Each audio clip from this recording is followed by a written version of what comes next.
Ladies and gentlemen, welcome back to the Dota 2 Champions League. We're here with the Imperial versus Friends. Friends taking game number 1 after Imperial fail at a weird Bloodseeker strat. We'll see if they can pull it back in game number 2. I'm Lysander, gonna be joined here by Mike Loris. Welcome back, my friend. We have an Oracle first pick and similar first bans as well. But Imperial looking like they don't want to deal with Mr. Holy guy anymore. Yeah, the way you deal with Omni Knight is you gun for him first, right? You get the Bat Rider initiation off, you have literally anyone with a disable or silence to back him up, and then once the Omni Knight's down, like the rest of the draft usually just crumbles because they're kind of banking on that repel and that GA in order to take those team fights. But Imperial didn't have enough CC last time to really deal with that, so instead of just prioritizing that, they're just going to kick him out immediately, and hey, there's some CC, there's some really good CC as well with the Faceless Void, and you kind of want to do the same thing versus an Oracle as well, so it does make sense. Yeah, alright, some faith in the IO as they pick him up for round number 2. We'll see what hero they pair him up with. The last time it was a Bat Rider, it wasn't the coolest combo, but we'll see this game. Oracle, a hero definitely troublesome to deal with, I would say. It's the best word to describe this guy. I want to see Imperial be a little bit more assertive with their initiation style. Like IO is kind of a start, but he's kind of more jumping in after someone has already jumped in. I want to see Imperial, well, maybe not pick up a Sand King because that would be really awkward for the lanes right now, but pick up someone like a Sand King. Pick up someone who can just always on their own terms, without needing a giant like 2-minute cooldown and ultimate, start those fights. Because that's really the issue that they ran into last time. And Slaughter? if you are able to just lock down, yeah, like a Slaughter, perfect. Just find some way to get in and find some way to start the fights on your own terms. Okay. No, we'll see. Slaughter is definitely a good hero. They're all on Dire. Okay, never mind. Never mind. Never mind. I think friends are thinking the exact same thing, and never hurts to pick up the Slaughter for yourself. Very good hero, very versatile, being able to fight early as well. The only issue here is whether they put him on the safe lane, farm it like Loader likes to do on the Lions, or you know, go for that off lane that we're more used to, and get that initiator kind of guy. And of course, I was supposed to mention this guy, the Husker, the good old Oracle cheese that you don't see till it blindsides you. Imperial gonna get rid of that bright and early, so we'll see what else is happening here as the sniper gets banned. That's definitely gonna trigger Baby Knight a little bit. But he's got other plans on his upper sleeve, I hope. So we'll see if he gets that one. Baby Knight has the most plans up his sleeve. Yeah, like if you looked at players' really sleeves, Baby Knight's would be the most full of plans. Yeah. A lot of aces. Oh, I just made a pun. Nice. It wasn't even intended. Alright. I'm sure. No, They will have to but address Baby Knight though. They banned out Silencer last time, and it looks like that's maybe a little bit less attractive this game, but still worth it. I would pick Silencer against an Oracle. It just prevents any form of life saving. It's fun for mid It's also lane like one of those heroes where it's like, is he really scary? Because Silencer's on that fringe. You wanna deal with him in the most no, I mean, you wanna have your counters up when the void comes in. So having that, okay, they're gonna ban Luna, so maybe Silencer is open to pick now. I think Imperial might just grab it up. It was banned the last game, so it's kind of like foreshadowing of how the strategy works. Have a jumper, like a Bat Rider or a Faceless Void, and then you have that Silencer to cover his initiation and block any kind of counterplay. And Oracle's all about that counterplay. I could also see Imperial angling towards a Shadow Fiend right now. I mean, it's a little bit weirder, but they already have the IO, and Shadow Fiend. when you run that hero, you really do need someone to stack in the background, and it seems like that might be a situation where Imperial can kind of greed that out.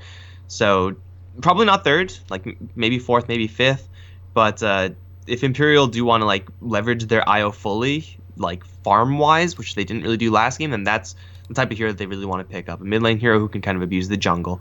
As far as regular picks, you could always like grab a Queen of Pain or whatever for Baby Knight, and that's all right. But since when has Baby Knight been picking up regular heroes, right? I want to see the Silencer.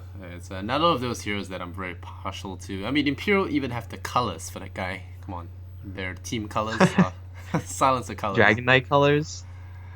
Ha ha, triggering. But yeah, it's it's definitely a possibility. Yeah, they're thinking about it. They're like, should I do it, guys? Baby Knight is gonna poke his captain a little bit more. Hopefully, gets the hero he wants. He has been performing on those heroes so far, so can't exactly blame him. Just no one dying, please. Wow, okay. I mean, I mean, it's way there's a past lot of hate at this point. The thought results speak that for has. themselves.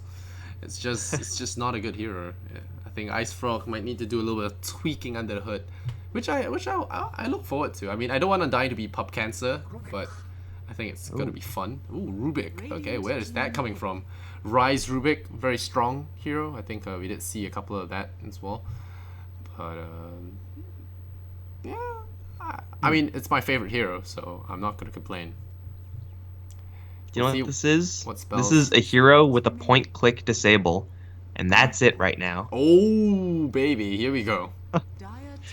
All right, What is it's going on in this friends. series? Friends, they're decided to take up the mantle of crazy pick, and they're gonna pull out the weird ass stuff first before Baby Knight does. Like, I see your crazy strats, and I raise you crazy, yeah.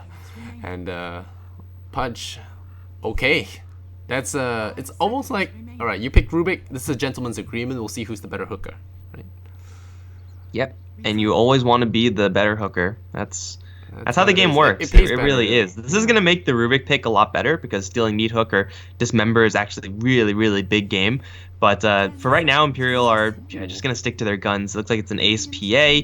The Rubik, just as a disabler, is kind of mediocre. Outside of that, his value is gonna increase now that there's a Pudge in the field. Null field gets a hell of a lot better. But it seems like this third pick Rubik was just like the lowest risk pick that Imperial could have made. Like Rubik is sometimes just not going to be a good hero, but most of the time he's going to be perfectly average. And it seems like right now he's perfectly average until friends pick up I mean, better in heroes the good that Rubik hands, again. it's actually really good. Like a good Rubik just knows when to steal the spells and to know when to discard spells. Like some less than good Rubiks, is that the right term? They tend to hold on to spells they want and not you pick the right spell for the occasion. If you watch some of those replays of some really, like, you can call them Rubik specialists, like 8K Rubik players. Like there's this guy called GH God. I'm not sure if you've seen him play. He plays a lot of Rubik mid, and the way you see his Rubik plays, he just steals spells non-stop in the fights and just throws out those spells when needed. It's like he knows where to grab stuff from the shelf when he needs it. It's kind of like that kind of thinking, and we'll see if it is executed here. A few good Rubik players in EU, and Rise definitely got a lot of commendation for that his Rubik play recently. So we'll see if it is gonna happen in this game. Oh, Ursa Warrior, that is a problem for PA. That's a problem for Rubik also. Like Rubik can't do shit versus an Ursa except for telekinesis and Dismember try to him. run away. I guess you get Blur for PA, so that's kind of nice. Yeah, but PA can kill him. Can't really kill him, man. That I is mean, also yeah, true. you might be dodging 50% of the hits, but you just did 50% land with Slaughter's amp on you. That's a quick melt. That's a quick face melt. That's gonna be coming And out this is here. also like Rubik getting progressively worse because the enemy side are just full of all these tanky beasts. And Rubik as a damaging support hero is very low on the totem pole. Io is very low on the totem pole as well. So Imperial's damage is pretty much non-existent until like the mid game. And PA does okay. Faceless Void sometimes gets okay, but there's no contest there. Faceless Void cannot outdamage an Ursa. Like it's not even close. Yeah, and I do like this Viper pick. I think it's an excellent drafting choice here. Being removing one of the hardest counters to Ursa, in my opinion. The Viper Strike just really nullifies all the good use that Ursa can do, and really just shuts down Slaughter in general as well. Unpleasant hero to lane against, and we'll see what happens as friends. They still have that mid position to fill up. I think it could be Ursa if it's a PA mid, but I highly doubt it. But no, okay, not doubt it. It's possible that IO and PA go mid. We have a Faces Void Rubik lane. I don't know. Oh boy. Oh. I feel like Imperial just lost. Like they straight Imperial up have lost. they can't kill a Medusa with damage. Like they just don't have enough damage to get through the stuns that friends have, plus the Oracle. Rubik and Io don't do shit versus the Medusa, Pudge, Ursa, Slardar. Mm-hmm. Faceless Void and Phantom Assassin need like 30 minutes in order to do stuff.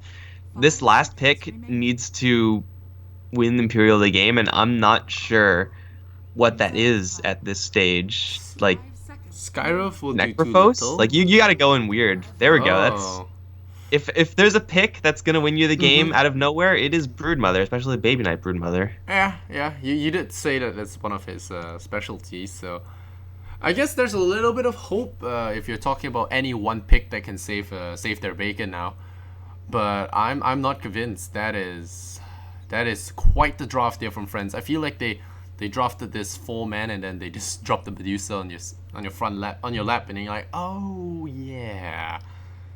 How is PA and Void ever gonna do anything against Medusa? They'll have to really push this with the Brood. And I'm not even convinced the Brood can do a good job. Medusa can still hold it. Technically, Ursa has some big bursts. If they do jump the Brood, it's very easy to kill them off. And it does screw around with the Pudge a little bit. The spiders are gonna block hooks and stuff.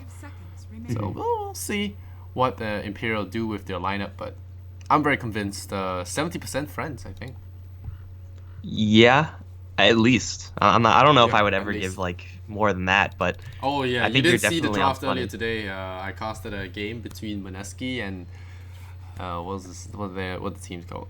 Maneski and Warriors Gaming. They had Uh-huh. some. It was a serious outdraft. That was so bad. For who? Oh Who, man, who won the Warriors got draft? outdrafted so bad.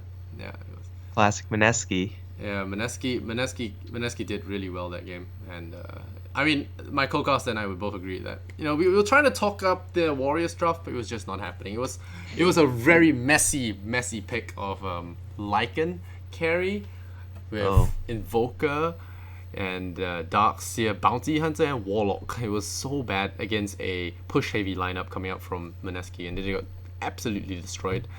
So. Oh, I could see how those 5 heroes like are supposed to work together, yeah, but there's a time and place yeah, for there's it. a time and place, but they were facing against a Miracle Naga, and they did not shut down the Naga at all. They didn't have any stunts, so the Dude, Naga Chaotic got Offering. Radiance, and they Stun. just lost.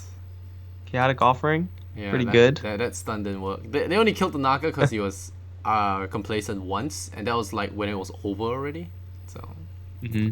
that was a serious outdraft, and we'll have to see what friends do here. I think they've got a superior draft, but then again, sometimes I don't know. I don't know how Dota works because somehow my calls are wrong, and it makes me question myself. I don't know. Oh, Teams just do but stuff to make casters look bad sometimes. by the way, Ree's Shadow Demon, Shadow Fiend rather. Okay. One of the reasons I like put him out there to begin with was because he's one of these heroes that works pretty well with Faceless Void as far as putting damage into Chronospheres. Imperial don't have any. Oh yeah. Like they can't damage That's people to in do the Chronospheres. MVP style, MVP did draft a 5-man lineup with Void once, and it won. So But that's MVP, dude. Like that's yeah, that's so my team. I say they have to play an MVP, so they have to do it that way. Maybe get Wisp balls in there, do some huge damage. I don't know, but it's Oh yeah, clump them up. you blink in and poof. Easy game. Sounds like a flawless plan to me. Sounds like a big bust and should be nerfed. All right, so we got ourselves some downtime again. So we're gonna run through the draft here. I mean, we have friends on the Radiant side. They're one game away from taking BO3 and knocking the favorites out. Imperial, Yoku on that Ursa Warrior. We've got No Fear on the Oracle. We got Afterlife on his Slaughter. Always want to fly. Gonna be playing Pudge. Gonna definitely enjoy himself there. But he is not a true Pudge player. He is lacking hats. That's a good sign. That's a good sign of a inexperienced player, I'll say. That's my definition. GG. Undershock. He has of an course. immortal weapon. Yeah. Okay, fine, but still, it's pretty lacking. I mean, this is 6 this out of is- 10. This is quite embarrassing, honestly. But yeah, Undershock gonna be playing Medusa. I mean, come on, a pro player with items like that and picking Pudge. When you pick Pudge as a statement, you gotta be dressed for the occasion. You don't wear this to battle. What the hell? They're not Alright. even all of the same set. Yeah, they got some great sets out there. They got some funky ones. I mean, sometimes as Pudge, you want to dress up as a clown that scares people away, or you want to dress Oh, up no, real dude. swag to you know show that you know you mean business when you play Pudge. You know, have that Dragon Claw hook to really up that swag, but not feeling it from this Pudge. You know, we'll have to see what's happening. They say. But we'll run through the team on Imperial. They have Phantom Assassin played by Ace, Hasted Joe, and they faces Void. Hopefully he has a better game. The previous game was pretty disastrous for him on the Bat Rider. So we'll have to see. Baby Knight gonna play his signature Brood Mother. We have Noya playing Wisp once again, and the last pick Rise on his Rubik. Apparently having some problems. I mean, again, it's Imperial with a crew of heroes who they play all the freaking time. Like Ace's PA is definitely a thing right up there with QO. Baby Knight's one of the only like one of the few signature Broodmother Yeah, players, and memorable Rise dog too. Rubik is definitely a thing. So, and that can take you pretty darn far, but they're going up against a really vast draft disadvantage right now. Yeah, but yeah, you know what's small disadvantages? Not playing for your number 4 player. You might need a Rubik. Yeah, might need a Rubik. It's Fate. Rubik's not even good here though. But you need the instant stun, right? You need the steel hooks. That's yes. What about Lion? Can we repick Rubik into Lion?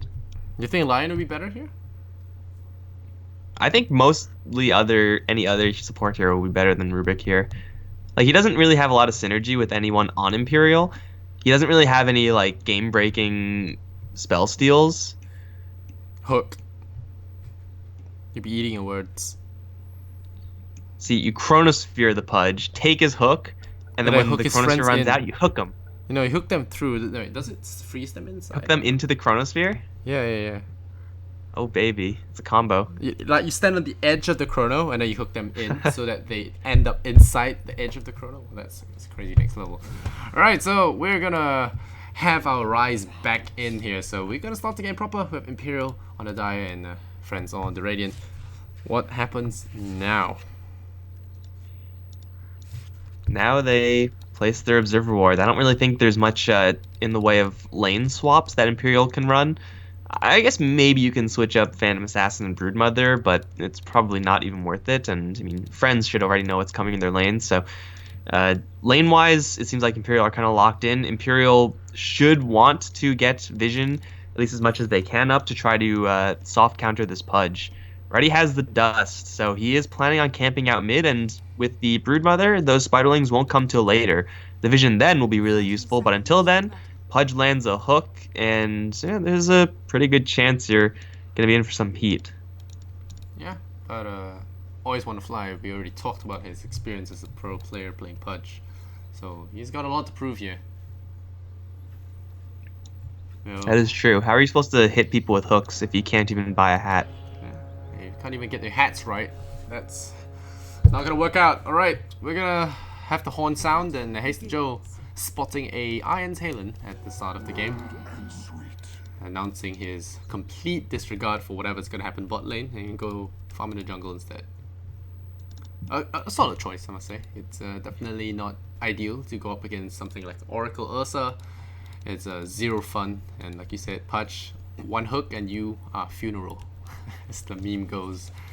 But Baby Knight is gonna be under the scrutiny of a Sentry one, so it's gonna be pretty pissed off. Sentry That one race? immediately eats that one away, and yeah, there you go. They Yeah, they Baby actually Knight managed to wins. de-ward each other. Mhm. That's a pretty big win for Imperial. They don't need the True Sight; they just need the enemy team to not have True Sight. So that's a nice little win. And unfortunately for Hestejo, like in lane, there's no giant stuns here. You guess you could do this, Fortune's End into hook, but then you just leave with the Time Walk because there's no further disable. So the Faceless Void will be poked at a lot, but as far as dying, he shouldn't unless he makes a really, really big mistake with Time Walk on cooldown.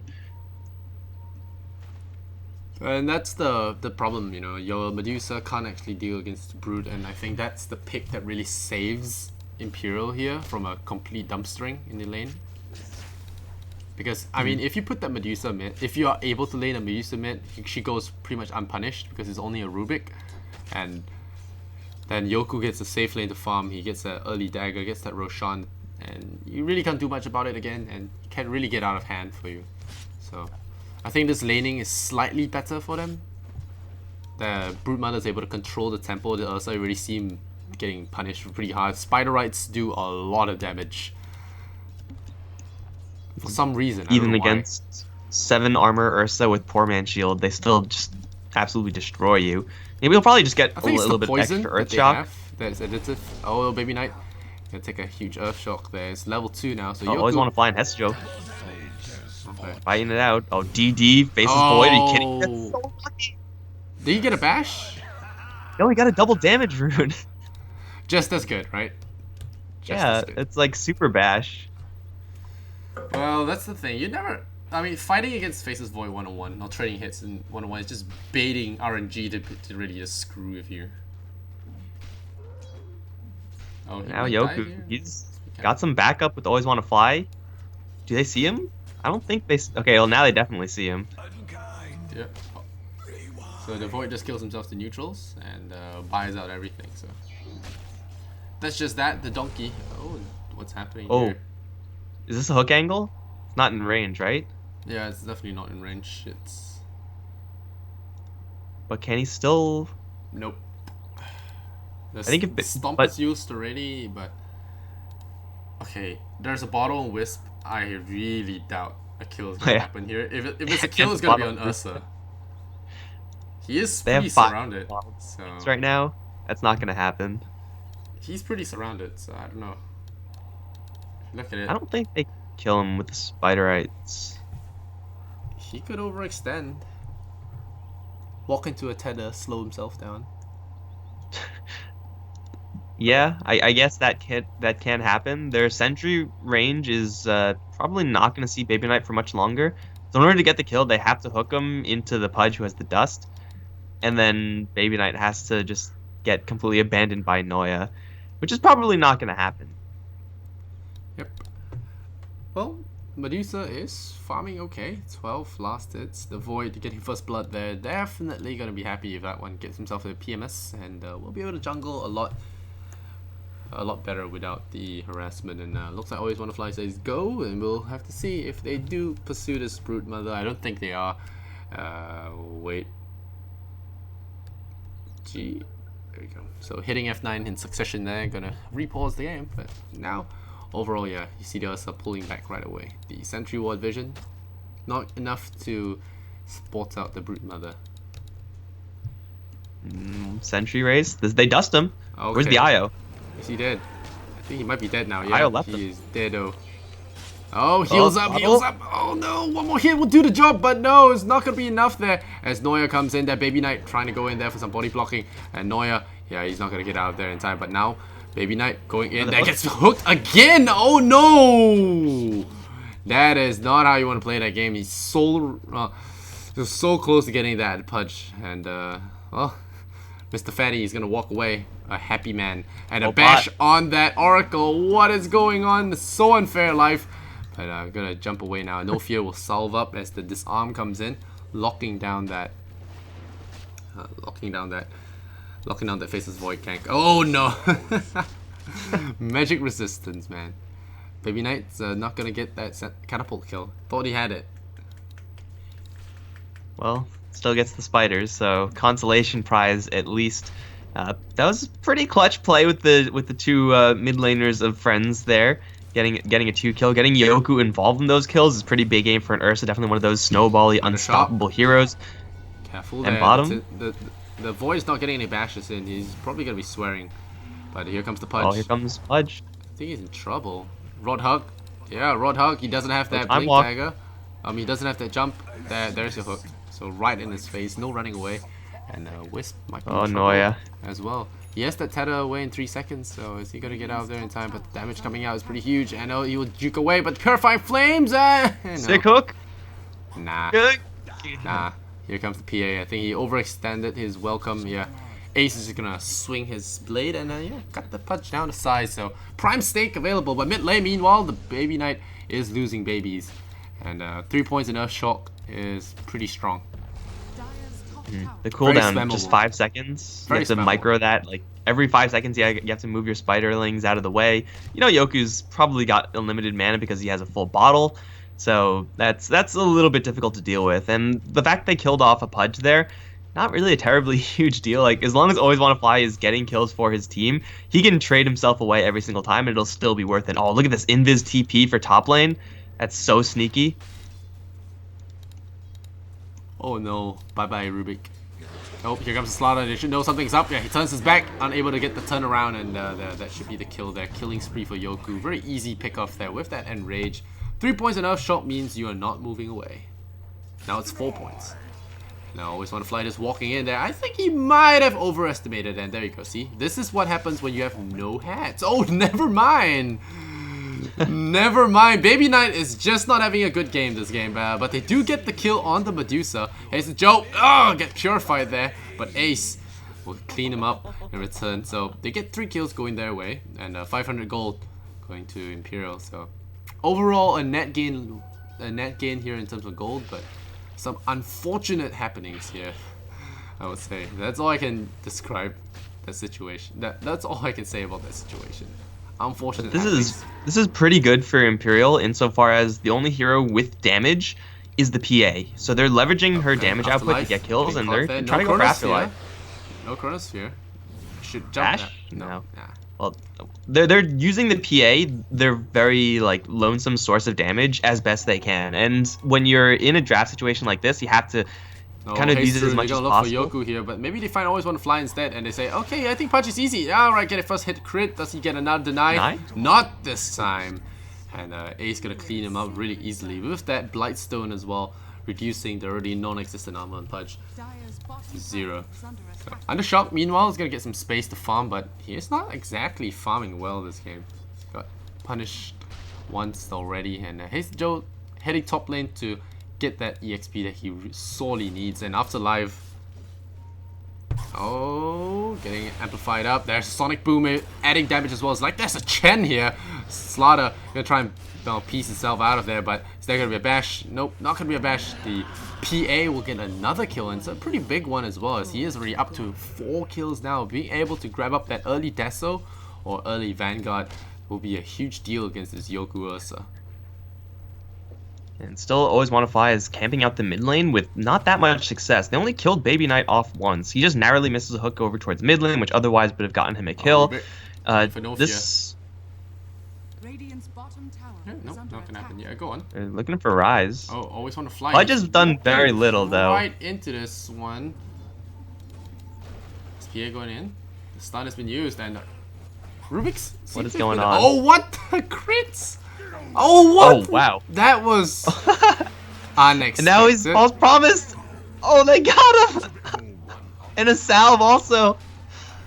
Oh man. What? Did that kill give? Did the first kill give Oracle level 6? I think it did. I think it might have. Cause that's some clutch shit right there from Friends.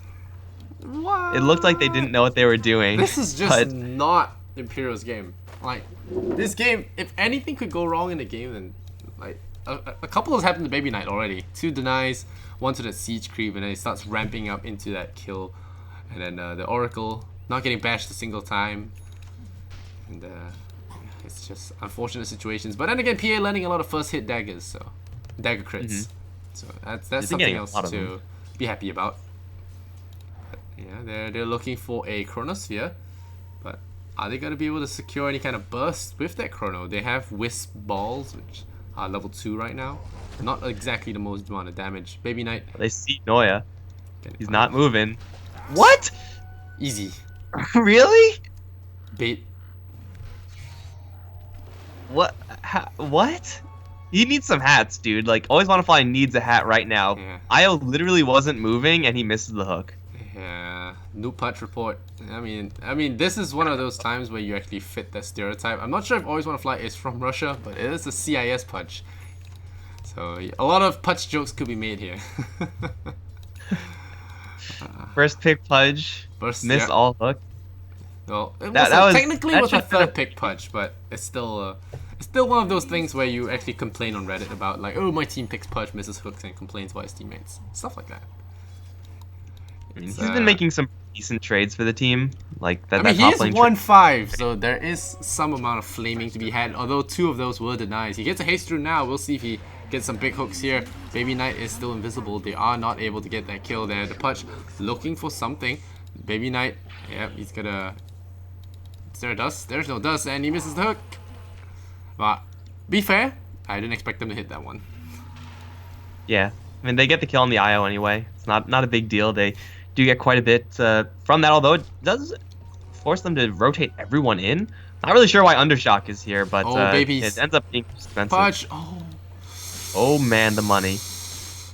Ooh, that's like 200 gold right there. That's pretty good. That was delicious. Oh man. Give Pudge anything, he'll eat it. Yeah, that's also not how you want to use your spiderlings. That's like one of the drawbacks of Broodmother.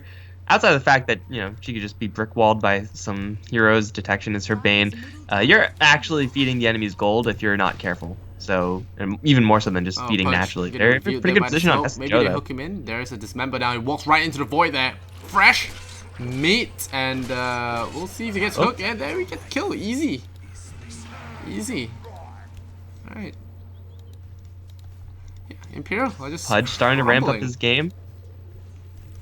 Yeah, crumbling really badly here. Ace, pick up that early Vlads, as I mentioned, going for that armor, gonna get that sustain rather in the lanes. And we'll see if he goes for the Dasso after. It's been the common build recently. The other build that's seen very often is the Vanguard Dasso build. I kind of like Sanjin Yasha on her as well because it gives her a lot of speed, but it's not picked up as often. Yeah, I think it's mostly the brute force builds that people really like whatever lets you play to your assassin role, right? Like Sanjin Yasha is kind of middle ground as far as that is concerned. Doesn't really do a ton damage wise. Yeah, and survive. But it's like you want to be in and out of the fights after having gotten kills, right? You don't want to be poking in as PA. Oh, we'll see. No fear. Oh, he's gonna find Rise that immediately purges off that Purifying Flames, but here comes the Ursa. 2 swipes there. Takes out the Magician. It's already 10 and 6 there, and Rise had no reason being there. And then so deep into the enemy jungle. Wanted to look for a backline gank, but was it gonna work? I'm not really sure. Always want to fly now. Rotting spiders again. He's just walking. It's having such a good time. Look at him. Yay! He's taking so much damage from these things. Hug. Oh no. Oh no. He fresh meets it. Will he survive? Oh, he gets this rod out of the way. No, he will not. Baby Knight gets that kill, but there is no detection, so he does get a lot of kills for his friend.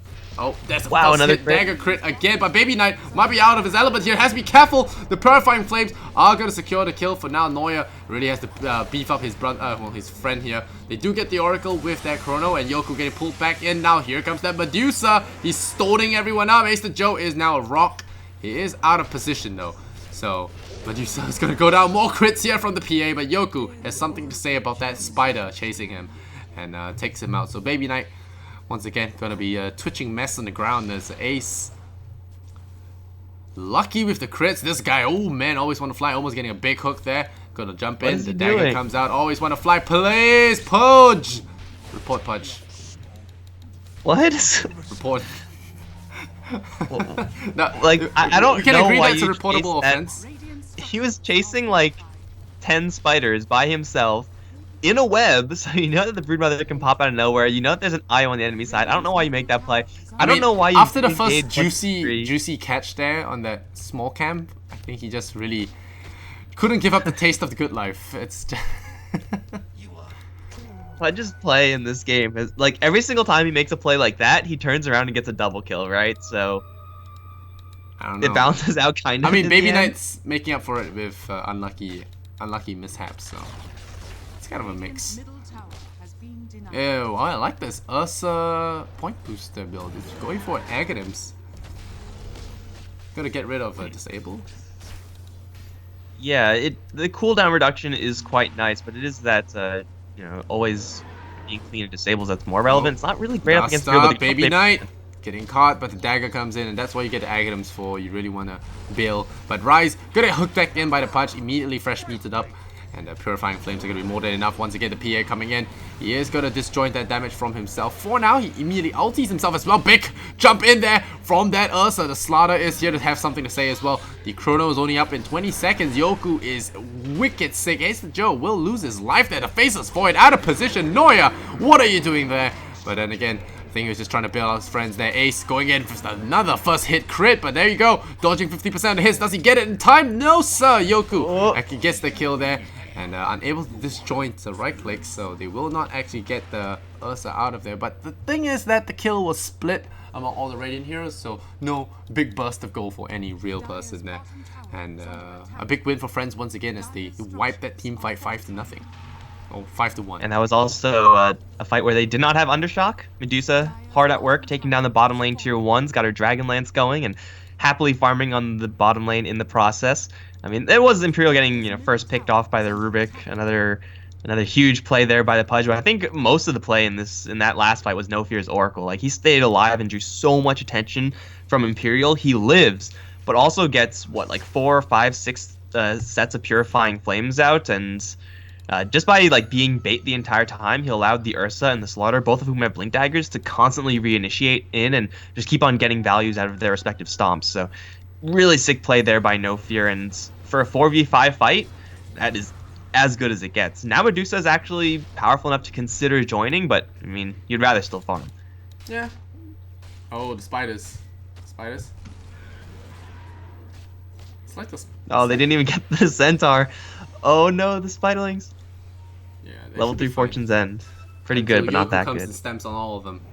Babies, run babies. Oh no, babies getting caught. Oh, that's a lot of gold. Oh, Afterlife? Yoku is 8-1. I just realized. Oh, the big hook on hook Rise. coming in here. The Russian punch strikes deep, and Rise gonna collapse there. This Rubik really not showing any real use in this game right now. 0-5. It pains my heart. All my favorite heroes losing hard, but Imperial, his PA, the only hope so far. He's been doing decent, but it's really hard to 1-on-5 here. Yoku now gonna get ganked on, but yeah, he does have that Enrage, so minimal damage to be taken here. Here comes the Slaughter, revealing his Blink Dagger. Haste Joe gets hooked out there by the side there. The Punch now following up with a Dismember as well. Ace out of his element there, getting caught out. The Wisp tried to build him out, but not gonna be the case here. The Dust coming out onto Baby Knight. He is revealed, and now the amp damage will make sure that he doesn't get out of this one alive there. Rubik thrice for a Fate Ball. Very fruitless attempt. Might actually risk his own life in the result. And there we go. Another chop down the middle. As always, 1-5. Cleaves open the Wizard. And No Fear. Very low there. Nearly dying to the Spiders, but in the end just ends up getting a huge punch of cash. Just, oh man. This game is definitely looking to go very south for Imperial now. If not. Man, you gave the Undying a hard time last game. I think we have to give Rubik a hard time this game. This is just not the hero pick right now. They picked it up as kind of like a template hero, keep their options open. But there's no synergy with the Rubik on Imperial's side. He's not stopping anything important or stealing anything relevant with the spell steal. Even if he had Null Field up, it wouldn't be saving them from any magic damage. Just seems like this hero does not belong in this draft from Imperial. Yeah, it's also an issue playing Wisp. You know, when you play Wisp, you're very, very susceptible to 5-man strats because your Wisp can't actually... Because the playing Wisp is you jump 2 heroes on a single person or join through a fight. You know, mini skirmishes, you just beef up skirmishes around the map. But when it's 5-man all the time, you're forced to play with a hero that doesn't really directly contribute into the fight. Wisp is often considered like a half a hero in terms of fighting. And, you know, when you're forced to 5-man, your Wisp, I mean, yeah, he can tether and do stuff, but he doesn't have any of the flashy plays, the ambushing advantage that he offers. So it's a really big play from Friends there to play some kind of 5-man lineup. You know, I mean, with the Deucer, it's pretty much just a death ball, roll down the lane kind of thing now. Medusa hasn't even done anything this game. Like, if they didn't have Medusa, they would still be about the same scores they have been. He has that haste rune, and he has that. Oh no, bye Rubik. Oh no, there you go. Being able to disable that stun, that only stun actually on Imperial. And look at the Punch just walking in. What the hell is this Punch doing? Never mind, he's got his back. No Fear, gonna beef up this Punch, and Punch is just just walking all over them. He's just fearless. This guy, he dies, but really, the Chronosphere is gonna be. I mean, it's a small win here. He might not even get the kill. Oh no! Oh no, Yoku, no fear, the two-man death squad here, and I think the rest of the team didn't even need to be there. The Pudge walked in for fun. And yeah, it feels like this game is already on its last legs. This trio of heroes in the Roche Pit right now are carrying friends so hard. Like, it's always want to fly is on average playing like, you know, a little bit above average, right, in this game. He's been doing quite a bit of work for his team, but most he's of the time hey, he's look at me guy, and then Ursa kills you. Yeah, exactly. He's been doing that thing. But Afterlife's crushes have hit like 2 heroes every single time. Yoku is always re-engaging with Earthshock. With a 5-second cooldown, like, the damage isn't really that high, but he's getting so many of them out, and I think Oracle's still my MVP. Like, he is just doing so much more than he should, and now he's got a mechanism. They kill a Rubik for free. I mean, what can Rice again, do? they could have no Medusa, and they'd still be winning this game by about this much. Oh, double damage. PA, you better rethink your life choices. And he has a blink as well. He's going to follow up with Noya. Nope, he misses the blink. GG. Oh, wow, that was fast. 2 O's all day, every day, and wow. That's the fastest Void I've seen melt away. Noya, does he die for the throne? Nope. He does not. And friends, a quick 2-0. I think this is one of those times where you can actually say quick 2-0 because it was real quick. It's always cool to see good Ursa plays. And wow, nice. Imperial not living up to the hype there. And you know, maybe we blame it on jet lag. But honestly, I want to blame it on jet lag. But come on, this was not a good draft. How much jet lag can it actually be? Like 2 hours? Come on. Yeah, definitely. Travel bug, maybe. I don't know, someone has a flu. Yeah. Messed up their drafting ability.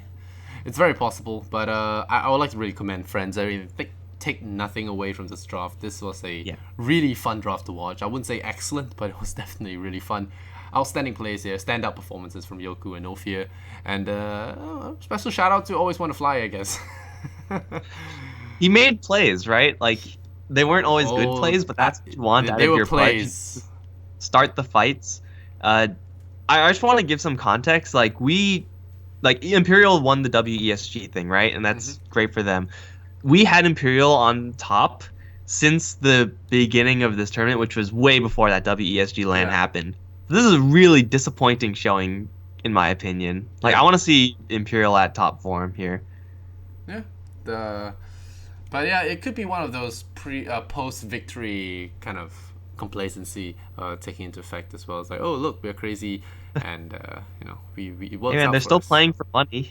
Money's money. Yeah, money's money, and like, no, I mean, like, it's more like oh, we're good, and then they kind of lose sight of things, and this game could be slapping them back into shape. So hopefully they do better. But it looks like we have our finalists. We have Friends versus Pro Dota. I think that should be it.